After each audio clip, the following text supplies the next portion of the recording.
Okay, so I'm just going to talk to you this morning then about some of my practical experiences at the London Games.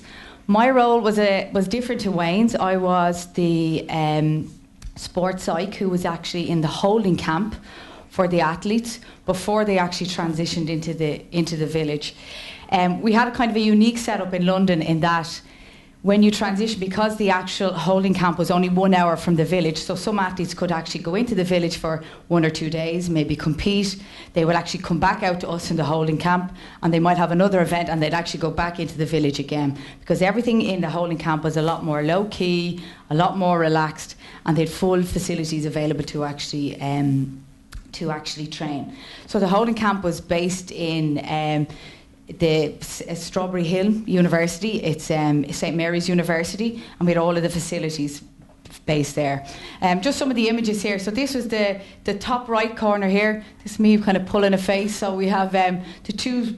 I was part of the sports science and medical team. You've the head, the big tall guy in the middle was kind of in the holding camp, our kind of chef de mission. He was the head sports scientist. You have 2 physiologists then, and we also have the medic and the doctor. So we had full sports psych and sports science and medical services in the holding camp as well. Also we had physiotherapists and we had masseuses that aren't in the picture there. This is, I don't know if you know who this is. This is Katie Taylor. She won gold. She was our only gold medal at the London Games. She is 5 times world champion, 6 times European champion, 5 times world champion, and now Olympic champion in the 60 kg boxing. So she is, and she was our flag bearer at the actual games as well. She had the weight of the nation upon her. She is a superstar in Ireland. Everybody was waiting for Katie to win, and on the day, and through her fights, she did the business. And this is me just meeting a politician who came to our camp, and he is our kind of president or prime minister. Okay, so I'm just going to go through what my role was, preparing for the games, some specific Olympic issues, lessons that I learned, and preparing for Rio and onwards, and give you some final thoughts. I suppose really everything, and I really like this quote from McCann then, at the Olympics, everything is a performance issue. And if something really is not sorted before you get to the Olympic Games, when you actually get to the Olympic Games, it magnifies. So what we find sometimes that we are sometimes troubleshooting or that we are firefighting when we are at the games, when really we should be really focused on performance issues. So really what I advise you as a group, if there are any particular issues, if they are not dealt with before you actually get to the Olympic Games, they need to be addressed before you get there, because they would tend to actually blow up. So no matter what it is, if it impacts the athlete, the team, the coach, whether it's about uniform, whether it's about accreditation, whether it's about tickets for family members, the really practical and simple things, if they're not organised and taken care of before you get to the games, when you get to the games, they will magnify. Okay, so I'm just going to give you an overview of what my role was as the actual holding camp sports psych then. So I was part of the sports science and medical team. In our actual training camp, we had most athletes, okay, not all athletes. Some went to different camps, but some, say for sailing, they couldn't come to us because there's no water where we were, okay? So they had to be based in different places in the UK, depending where we were. So we had, at our camp, we had all track and field athletes, we had pentathlon, we had triathlon, we had cycling, we had badminton, we had shooting, but we also had a lot of support staff or coaches or personal physiotherapists or masseuse, mechanics for the bikes. All of those support staff that actually help the actual athletes were able to come and stay in the holding camp, because accreditation in the actual village is very, very tight. Not everybody gets to go to the village. So within this holding camp, we allowed everybody to actually come and stay in the holding camp if they needed to have meetings with the actual athletes then. So it was about 1 hour away from the actual village. But in the actual holding camp, we all wore Team Ireland gear. We all wore accreditation that you had to show to actually get around to the actual camp. So while you're in the dormitories or when you actually went to a training venue, you had to show your accreditation and show your identification. So the whole idea as well behind the training camp was to replicate exactly what it would be like in the village. So what we call it sometimes was the actual dress rehearsal for the village. We had a buffet style cafeteria. We mixed. It was like a multi-sport camp, exactly the same way as it is in the village. Not everybody was separate. We had to share rooms. So exactly like a mimicking village life. What my job was, it was a really hands-on role. So when I got there for a few days before the athletes came to the actual camp, I was packing bags, I was sorting out uniforms, I was getting water bottles, not sports psych stuff. That's okay. Totally check your ego at the door, get stuck in whatever jobs that need to get done, help with the administration. I did all of those types of jobs when I was there. What we actually did was we actually had access to cars as well. So we had our own transport. So what I would do would actually go with some administrator as well, and we would actually go and they would bring me, if there was an issue, or we might get a call, somebody is kind of anxious before they actually get to the village, bring Ciara in the car with them, just to have casual interactions. So the car was a great opportunity to actually chat, see how people were, in a very casual and relaxed manner. What I would also do, even though they're athletes, some of them don't like to walk, okay? So I used to be amused. So the endurance athletes, the marathon runners, they will run to the park. The sprinters, I need a lift, Ciara. So I would bring them in the car, I'd watch them training, get water, get ice, whatever it is, and just sit there and be with them. Just being present is very, very important. Not interrupting, not interfering, not forcing, let's have a chat, okay? Just being there allows for casual interactions and chats to actually happen. The car, the lifts, just going to watch different training sessions was a great way. I knew some of the athletes, but I didn't know all of the athletes. Some of them were complete strangers to me.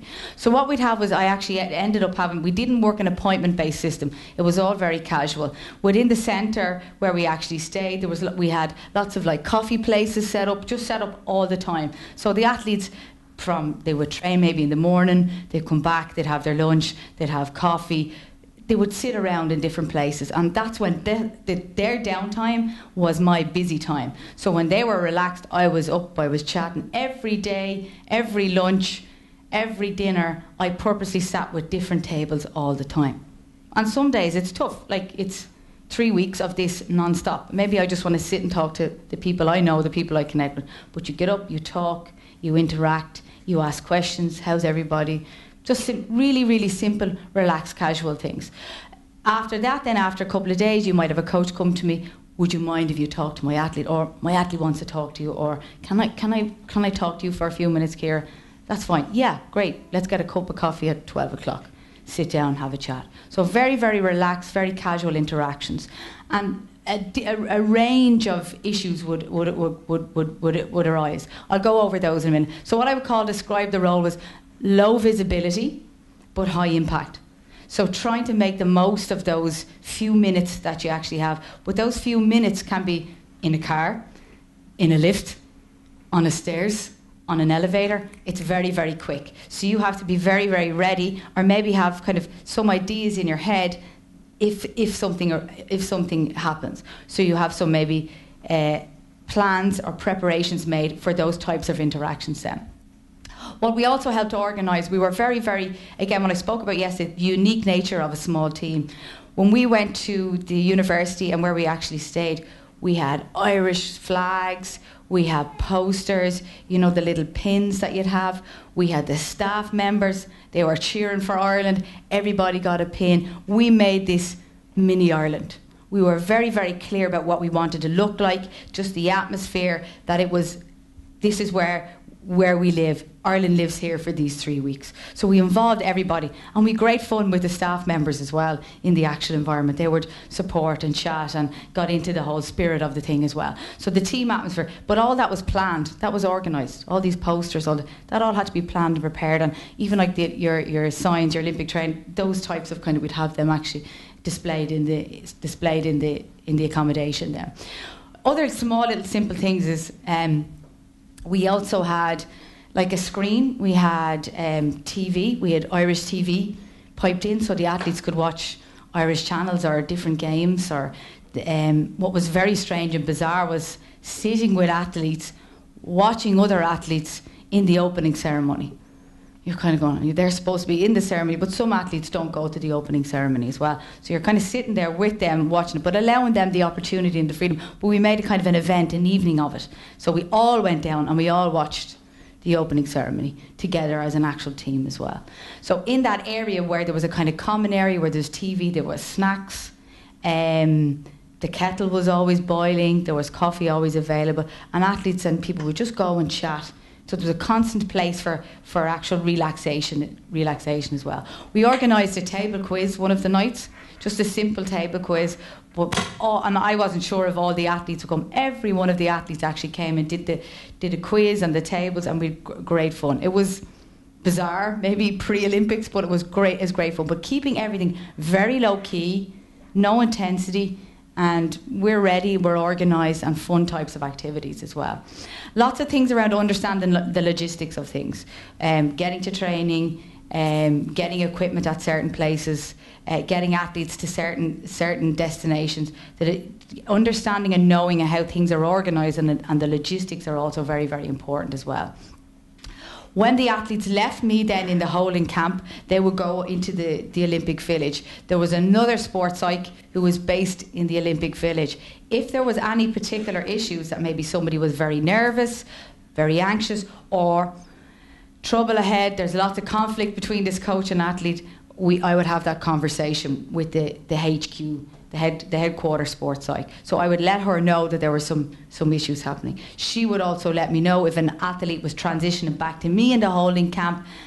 They were happy with the performance, they were not happy with the performance, there were some key issues. So there was constant communication between myself and the sports psych in the actual village as well to connect relating to any issues then as well. And what it is, it's a lot of long hours. It's 7 in the morning, maybe till 11 o'clock at night. It is go, go, go, go, go. There's very little downtime.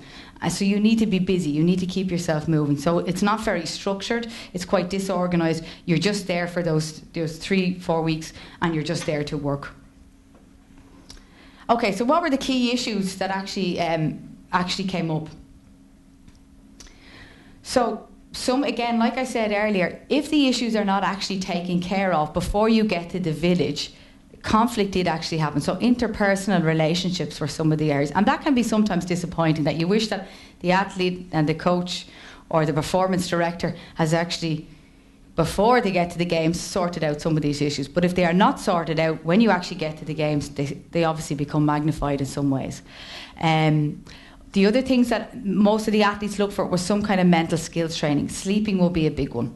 Sleeping will be a problem. Relaxation, and also because athletes are sharing rooms, and also athletes are used to working in isolation. So the track and field, go to the European or the World Championships with the track and field athletes. So they have their people they share with, they know everybody, but now they're in a multi-sport, multi-camp environment.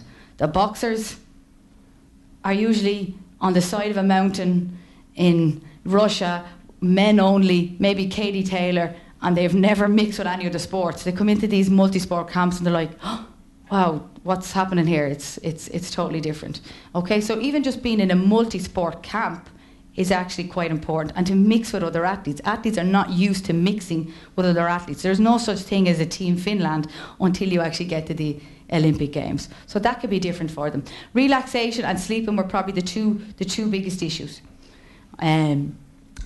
Other athletes had not sometimes made a decision whether they would actually go to the opening ceremony or not.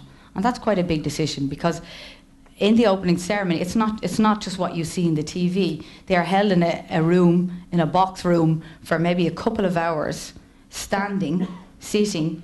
So it's not very conducive to good performance. So going to the opening ceremony is a day-long commitment. But if you're competing in 2 or 3 days' time, maybe it's not a good idea to attend the opening ceremony, because it might affect your performance. So some of the athletes had not decided They just decided, will they do it or will they not? So it's something that we would have chatted about. Is it helpful or not helpful to their actual performance? So getting your athletes to actually maybe make decisions around, will I attend or not attend before I actually get there? Specific event planning and preparation. So any kind of extra information that you would have in relation to a venue, or maybe the time has changed, you communicate that to the athletes as well. Big issues. Usually the athletes have some sort of say in the clothing, or we have athletes who fly in. They flew into London from all over the world. They had never been fitted for their clothes. It was just, what size are you? Small, medium, okay, in a bag. Put the clothes on. Too big, too small, doesn't work. Really simple, practical issues about clothes. Or, I don't look good on this, I'm not feeling comfortable, I don't want to be in the TV in these shorts, okay? So some of my jobs were to go to actually get the clothing modified, change the sizes, bring it to the dressmakers, get them stitched to make sure that the athletes actually feel comfortable. Because they actually haven't, in Ireland, they actually haven't had a chance. They've had maybe a chance to just try on, like before you go once. And you just write down your sizes on a piece of paper, and it's ta-da, when you get there, doesn't fit. So that's important, okay? Particular issues around branding as well. You can wear your own performance shoes, but you can't wear, even in camp, you have to wear the shoes that you're actually allocated as well. So little things like that are important. And getting the branding on certain pieces of equipment sometimes are not sorted out until you're actually there. So it's really practical issues sometimes, but all of these small little things impact on actual performance. Okay, what it's not, when I have to tell my students this, it's not a holiday. It's not a chance to go to lots of events. I saw very, very little events. I wasn't actually at the event. I'm getting the athletes ready before they actually go to the events. I think I got to go to two or three particular events then. So before I even actually got to go to London, I worked with the Olympic Council of Ireland to prepare for Beijing. I prepared some of the literature for the athletes, some of the information, the booklets for the athletes, but I didn't get to go to Beijing.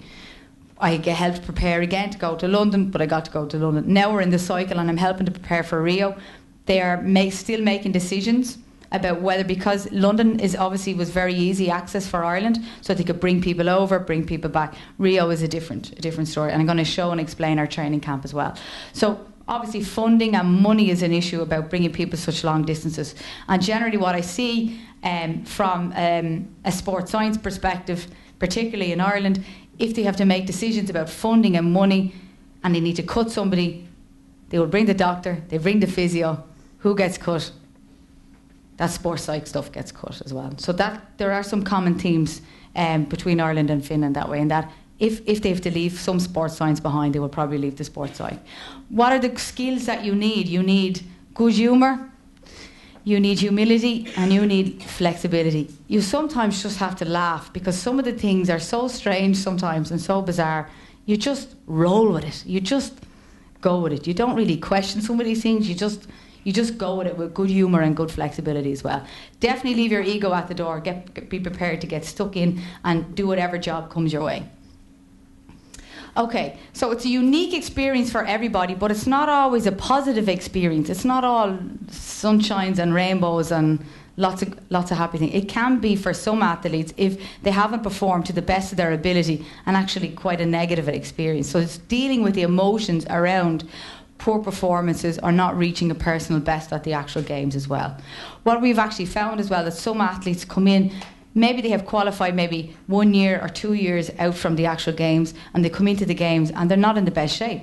Maybe they're injured, they're carrying some kind of injury as well. So they're not there and able to perform to the best of their abilities as well. So dealing with issues around injury sometimes can be problematic as well. Do you have the programme Big Brother? Yeah, it can be a little bit like the Big Brother house, because everybody, all of us, are stuck in this one house for 3 weeks and we can't leave. Okay, so people that's just life. You get on with some people, you connect with some people, you don't get on with some people, and sometimes there is conflict. So it just has that little bit of Big Brother type of feel to it as well. And in Rio and in London, it was safe. Like we operated in our holding camp. No family or friends were allowed to come to the camp. But the athletes, we were in a village in Teddington. The athletes could go down to the Starbucks and they could meet their families or friends. So they had a connection. They had all of those things arranged in advance. Rio is going to be very, very different. You can't leave the camp to go to Starbucks, okay? So safety is going to be a big, big, big issue.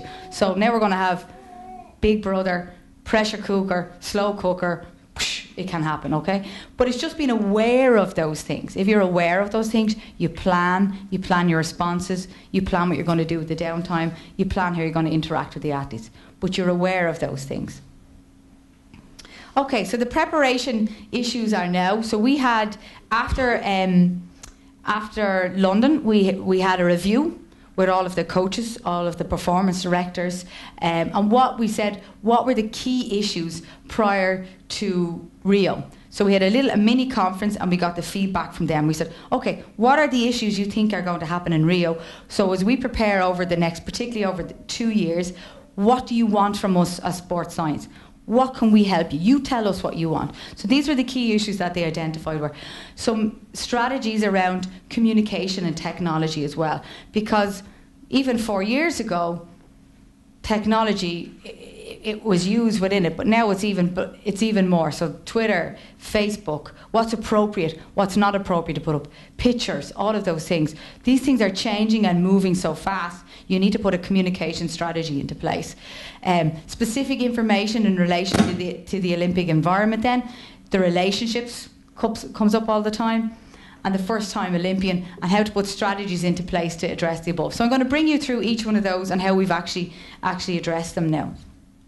Okay, so around the communication and technology issue, we found that it is generally actually positive. It's not a negative thing.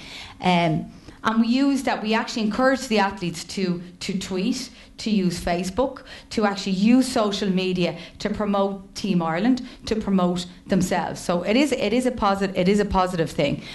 But what is acceptable and what's not acceptable? So what you would post maybe on your personal Facebook account is very, very different to what may be acceptable for an athlete to post. So some guidelines and strategies about communication is extremely important. And also guidelines and strategies for people who are the sports scientists. Is it okay to stand in a picture, to take a picture, to post a picture? So some information around those prior to the games. It's much easier to put a strategy into place as opposed to somebody posts something inappropriate. What do we do? Now we have to react to something, okay? So putting a plan in place around what's acceptable and not acceptable. So get ahead as opposed to actually react to this situation. So we've totally moved away from traditional communication. In Beijing, I helped prepare like little handouts. So when congratulations, you've qualified for the Olympics, and here's Beijing, and here's nutrition, and here's all the stuff. And I said, yeah, in the bin. Okay, so we've totally moved away. We don't use any paper anymore. So what we've done now is actually we have created our own app. So the athletes now, when you've qualified for the games, you can download the actual app. And on the app, we've made, 2 years ago, we've all made nutrition videos, hydration videos, psychology videos, all of those things. Just snippets, like small YouTube, little 30-second, little help, watch the video. So a range of videos. Now, we're only starting to do this. So our idea is that we would have a library of resources available online over time. But everything that we do and everything specific in relation for Rio is all online and all available on the app. Nothing on paper anymore then. So what we have planned then is to send little prompts and reminders once they've downloaded the app, or little emails. Don't forget to download or read this information, look at the hydration now. So everything is Rio specific information on the actual app. So that's our communication and technology strategy. Okay, so what's unique really at the Olympic Games environment? Sharing rooms is different, but maybe athletes are used to sharing rooms, but you might be sharing a room with a completely a new athlete in a different sport. So you're not actually used to actually sharing rooms with that person. So noise and privacy is often a problem. So do they have a sleep strategy? How will they handle the noise? How will they kind of react or respond to the lack of privacy? Discussing all of these things. What if this happens? What if this happens? What if this happens? So not getting the athletes reacting to any of these situations when they're there, educating them before they get to the games that this might happen. Okay? So plan a sleep strategy before you go there. There's definitely village life, distractions and a new culture. So Rio is going to be completely different. It'll be different food, new culture, superstars, everything. So the actual village life. So planning and preparing your athletes for what it will be like in the village, and maybe getting other athletes who've been to previous games, sharing their experiences to the athletes, so telling their stories to the athletes to help prepare them as well. I think it's -4 hours from here to Rio, is it? From Finland? 6, is it? Okay, sorry, -4 from where, and 6 from here. So getting ready for the time difference is extremely important. So we were looking, even for our swimming events, will be very, very, very late at night. I think some of them are 10, 11. Yes, it's about 1 o'clock. It's peaks, and then finals is 11:30. At night? Yes, which is completely different for swimmers who are usually early morning people. Okay, so our swimmers are coming to our holding camp prior to transitioning into the village in Rio, specifically just to switch their training times, because you're going to train much later in the day to prepare for heat, to prepare for a final as well. So putting a plan and strategy into place around time is extremely important then as well. There's an awful lot of downtime. There's an awful lot of time in between training sessions. So what is the downtime plan for the athlete? In their rooms, do they have a communication strategy? Do they have movies with them? You know, they're not going to be out, they can't be sunning themselves, they can't walk down the town, they can't go to Starbucks, they can't do this stuff. So what are they going to do with all this time that they have between events? Again, a plan needs to be put into place for the actual athletes. So this empty space needs to be filled then. You've got to consider these issues before you travel, and develop training and performance routines that are specific to the actual time of events is extremely, extremely important, just like we said with the actual swimmers. So the unique experience and the environment of the Olympic Games are really important as well. Okay, so being present is sometimes just enough. So sometimes as a sports psych, again, like I said yesterday, it's hard to justify your job. You feel like you should be talking, or you should have constant interactions with the athletes or with the coaches. That's not necessary. You don't have to justify your job. You don't have to justify your time all the time. Just being present and just being there and just being interested in their training, in the organisation with the athletes, is sometimes just enough. And when you make that connection, particularly with the athletes, you won't know everybody when you're in this environment. So just being interested in watching their training or learning a new sport while you're there is just enough. So it's definitely to be aware of your own presence, or not to get in people's face, not to force yourself on them or force them to speak to you in some way. But when the athlete shows an interest, or when the coach shows an interest in speaking with you, that you are flexible, that you are open, and that you're willing to have that interaction anytime, any place, anywhere. It's not a 9-to-5 job. This could be at 12 o'clock at night. You might have to have a chat to somebody about a particular issues. So plan for those moments, and maybe know when the athletes want to talk. Sometimes you will know when some people want to talk. Can you read their language? Can you see them maybe struggling a little bit? If you see something, are you confident enough to approach them or offer some help or ask, are they okay in some way? So, but without being too in their face either. And I have to steal this from Wayne then. It's best to be low profile, high impact. It's not about me. It's not my Olympic Games. I am there to facilitate. I am there to help people to perform to the best of their actual ability. But those moments, to plan for those moments, and they might only be minutes, need to be very high impact. So what you say has to be organised. What you say has to connect with the individual, or has to organise something for them to come back to you to have an actual particular session about something. It's extremely unpredictable. You don't know when those moments are going to happen. So again, what I said, and I've said it yesterday, about your soft skills, your body language, your ability to connect, your eye contact, your ability to engage and be open with the people that you work with. They are really, really important. There is no statistics for those types of things. There is no hard data. There is no t-test for any of those things. You just have to present yourself in that manner to get the best performance possible for the actual athletes. Okay, and you're sometimes like, for me, I was excited. This was a big deal. This was, for me, a personal goal that I always wanted to achieve as a sports side consultant, that I wanted to actually be and work and get to the Olympic Games, to work at the highest level.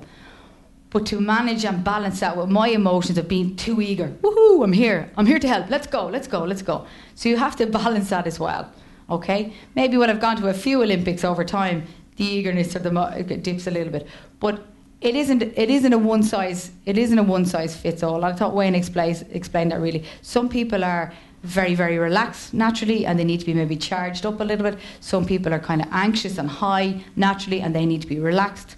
Some athletes will have been, maybe this is their second or third Olympics. Some athletes, this will be completely new to them as well. And the coaches as well. But one of the key messages is that the person comes first and the athlete second. The person first and the athlete second. Look after the human first and the athlete second. If you can connect on a human level, the athlete will kick in and begin to work. But that's probably, from my philosophy, it's person first and athlete second. So making decisions or choices that are based on what's best for that person, not necessarily what's best for them as an athlete or as a performer. Athlete and performance is one part of their personality. So it's the person first. And success is helping athletes and coaches prevent the problems going critical. You will see the problems coming. But can you catch the problem? If you were to say a problem's on a scale of 0 to 10, can I catch the problem maybe when it's around a 1, 2, 3, as opposed to it's in a red zone and we're at a 8, 9, 10 situation? So can we catch, maintain and deal with any issues, any conflict when it's at a lower end of the scale as opposed to this end of the scale? That's extremely important. So you need to be proactive in that way. You can't sit back if you see any particular issues.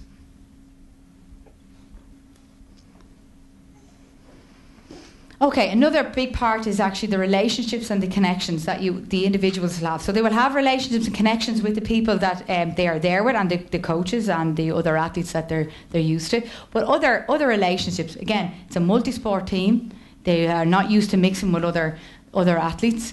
But what about the relations and connections to their family, their friends, and the actual media as well? So we have, again, like Team Canada, in advance, prepared any type of media, videos. Those things are all done in advance, so the athletes don't have to do that. But directly after competition, what happens to the athletes? They compete, whether it's positive, whether it's negative, whether it's a good result. They come out, they stand in the media, and somebody shoves a microphone in their mouth. So planning and preparing for those moments are extremely important as well. So if they're going to be asked any particular questions as well. So family can also help. And making a plan to feel connected is really important. But if family are super excited or pushing expectations or pressure onto an athlete, they need to get the balance right. So a communication plan or strategy is important. So if it's a 6-hour time difference, you say, okay, this is my time where I'll be available on Skype between these hours. I'll talk to this person on this day, another family member or a friend on this day. You know, putting a plan actually around it, because communicating and talking can be emotionally draining, and it can be physically draining if you feel that the athlete has to connect and talk to everybody and let them know how everything is going. So putting a communication plan and actually telling the family and telling them, this is my plan, this is my idea, this is how I'm going to stay connected to you. Can you please respect my communication plan as well? Because it's constant communication. With Wi-Fi, it's constant. So we need to manage that in some ways for the athletes. So you want to get the balance between being distracted by outside issues and feeling maybe lonely or missing family and friends. They need to strike the balance right, but you need to talk about that with the athletes before they actually go there as well. So discuss the athletes, and then they communicate their needs with their family and friends and agree that plan with the family and friends before they actually leave for leave for Rio. Okay, expect the unexpected, because at the games, absolutely, whatever, it's a mini village, it's whatever can happen will happen, possibly at the games as well. And we expect our athletes to expect the unexpected. And we say, you need to plan for the unexpected as well. So develop this thing, what we call a flexible mindset. So be aware, respond to a particular situation, and then adjust. There isn't just one way to do things. So a little bit like a sat nav, yeah, or Google Maps. They say, do you want to go down this road? Do you want to go this road? Do you want to go through this motorway? Do you want to avoid this road? There's a crash here. The more ways you have to do something, the more likely you'll actually get to your actual final destination. There isn't just one way to do something.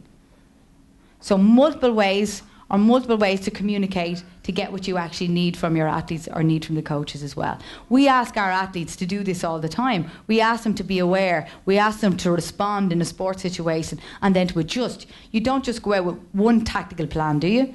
You go out with plan A, plan B, plan C. If they change tactics, if they're offensive, if they're defensive, you do something different. So we need to be different and flexible in our approach when we work with our athletes as well. So being prepared, particularly in performance situations. So kind of planning maybe debriefs if it's a good performance. Maybe it's a good performance but they didn't win. Maybe it was a poor performance but they can turn that around, or another opportunity to go out again. So planning for those performance situations are extremely important. The outcomes can't always plan for, but an appropriate response can be. We can't predict whether you win or lose. It's sport. You can't predict. But I can plan how I'm going to respond to the particular situation with the actual athletes well. And definitely I have a plan, I can handle this attitude. So what Wayne was saying, control the controllables, but remind yourself that you can cope with the rest. And that's an attitude. That's okay. I can't control everything, but I can cope. I have a plan and I am ready as a sports psych as well. If you can package your information, if you can kind of, I suppose from a preparation perspective, from sports psych, is how do you package your information? What type of the key issues do you think will actually arise when you're actually at the games? So researching and understanding all of those areas that you think will happen, and then package your information and revise that information before you actually go to the games. I talked about reflecting on your day. You need to write down and you need to capture your actual highlights as well. Okay, so now that we're planning for Rio, everyone knows this, the famous statue. Okay, so our plan from Team Ireland perspective is that we have a holding camp as well. Okay, so we have Rio is here. Is that there? Okay, so Rio de Janeiro is here. Okay, and our holding camp is in this place called Uberlandia. Good name. Okay. Uberlandia. Uberlandia is an hour flight from Rio. So our plan is a little bit different this time, okay? So when the athletes come into the holding camp in Uberlandia, they will be with us for three weeks this time, okay? So to adjust to the weather, the time, and then train actually in Uberlandia. When they transition into the village, they won't be able to transition back. So it's not going to be like London that way. So the feedback from the athletes and the coaches about the holding camp in the university in London was extremely positive. So what we're trying to do is capture the culture, capture that feeling that we had in London, and create our own little mini Ireland in Uberlandia as well. Okay, so basically what we have, our accommodation is based in a hotel on top of a sports facility. Something similar to this type of facility, but it's a little bit more spread out. So we will have some drivers to actually transport the athletes and the coaches around. Just give you a look at some of the facilities, the track, sports hall, weight room, all of those things. They actually had one of the stadiums there that they had for the World Cup was there as well, for the Soccer World Cup. Okay, so our plan in Uberlandia then again is to create that again, like I said, that team culture, that small environment, but to get ready to have the dress rehearsal, to everybody wear the tracksuits, to everybody wear the accreditation, the identification, to have all the sports science and medical support in them, and actually transition the athletes again into the actual village. What we'd hope, even from a sports psych perspective, what might happen this time is that the sports psych who is in the holding camp would actually transition into the village also. Okay, so that is the plan. So what we are trying to do from a sports psych perspective is to build on, as opposed to just deliver the same level of service all the time. Okay, just to bring it all together a little bit, something always goes wrong at the games. So what are the most likely things for Team Finland that might actually happen? You have to plan, you have to plan, you have to plan and prepare for those things then. And your attitude, that's life. I have a plan, I can handle this, and be very, very solution focused. What can I work on? How can I approach this? Find the solution. People will look to the sports psych to come up with the solution, as opposed to just present with the actual problem. And like I said, get the problem when it's a 1, 2, 3, because the problems will be there. Try not to let it get to a pressure cooker or the thermometer that Wayne described yesterday. Flexibility, openness, and keeping perspective. So seeing the big picture. And you can be, sometimes when people are so involved or very tight, so a coach or an athlete, it's very difficult for sometimes to see the big, big picture. And the sports side can be that person who offers the objective, that bird's eye view of the actual situation. And that can be just helpful. Maybe I don't understand the sport, maybe I never worked in it, but I understand people and I understand connections and I understand human relationships as well. So seeing the big picture more clearly is extremely important. So really, I suppose, and just to end with some of our performance success. So that's Katie then, she won her gold. This is John Joe, Michael Conlon, and this is Paddy Barnes, and these are all our medalists. We also had one other medalist then from show jumping as well. So our boxers, gold, 2 silvers and a bronze. Okay, thanks a million for your time and attention, and any questions?